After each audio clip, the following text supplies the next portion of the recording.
When I was younger, my childhood home was the most fitting for squad hangouts. There were a few reasons for this. My dad had a massive man cave in the basement with an almost unlimited supply of beer. Plus, my parents usually let us drink down there and left us alone for the most part. I lived on a pretty large plot of land, and my house bordered a decently sized woods. If you were to walk through the woods from my house, you would find yourself on a dirt road. On the other side of the road was the reservoir, a spot that has had my heart since I was a kid. I've cut countless holes in the reservoir fence, so many in fact that the Water Commission stopped repairing them.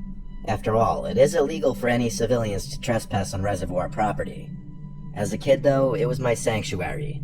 I'd go there to smoke, to get away from my parents, to swim, to think.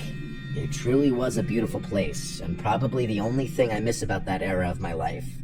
My friends and I were shooting a few rounds of pool in my basement with some obnoxious EDM music in the background, when my friend Chester had the brilliant idea of taking a hike through the woods to the reservoir. The boredom was beginning to kick in, so we all agreed. Plus, the sun hadn't gone down yet, so it wouldn't be a nightmare trying to navigate. There were 5 of us. Me, Chester, Rick, Jasper, and Hassan. I can't remember too many specifics, but I'm pretty sure Rick and Hassan snagged some beers for the journey. They were the drinkers of our friend group. I had already had a few drinks, so I didn't want to overdo it. The reservoir was huge, so even after crossing the fence, we still had some walking to do. It was honestly still a little muddy in the woods from the earlier rain, but we were already committed to this plan. There was a cliff on the near side that we usually chilled on, so that's where we went that night. After a while, though, we decided to keep walking and hang out on the far side of the reservoir. In order to get over there, we would have to walk along the near side to the end, where we could cut across to the other side. Then we'd be able to walk along the far side until we reached this really smooth section that we used to call the beach.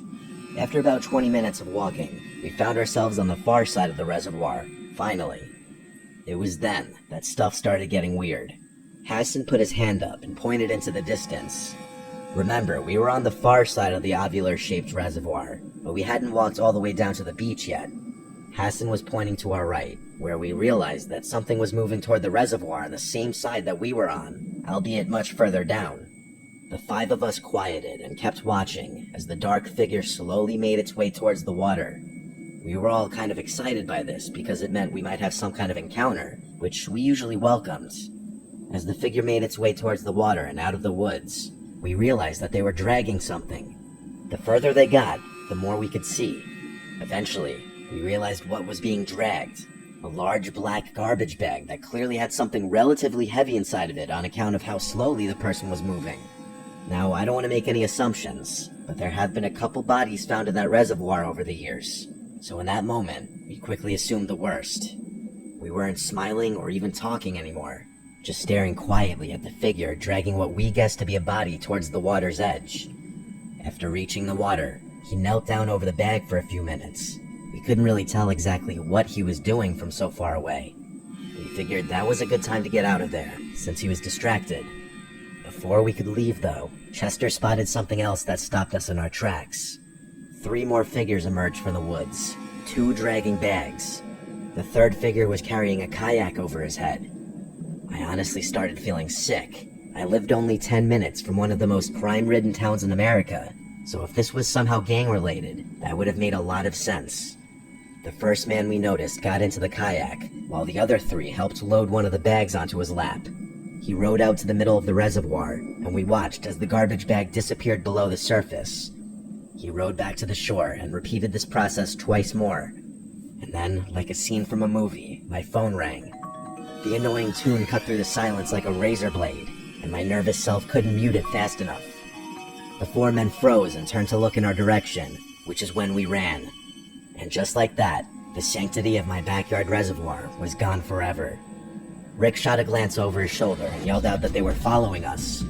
It was the scariest moment of my life. Running in a forest is actually insanely difficult. Factor in the threat of death and it's twice as bad. We ran all the way back down the bank, cut across, and started making our way through the woods on the near side back to the hole in the fence. I don't know if it was the nerves or the alcohol or both, but to save my life, I couldn't remember where the damn hole was. I reached the fence first with my friends close behind, and they began panicking when they saw that I was tracing the fence aimlessly, searching frantically for a hole that could have been anywhere. We ran along the fence, and I was ready to give up when Rick pointed ahead of us and yelled. It was just a few feet away, and we bounded for it.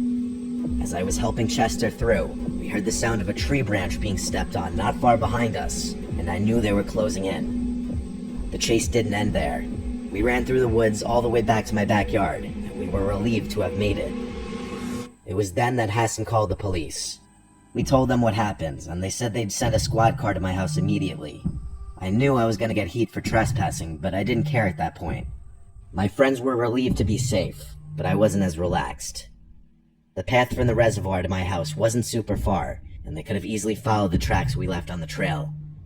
Eventually, the police arrived and listened to what we told them.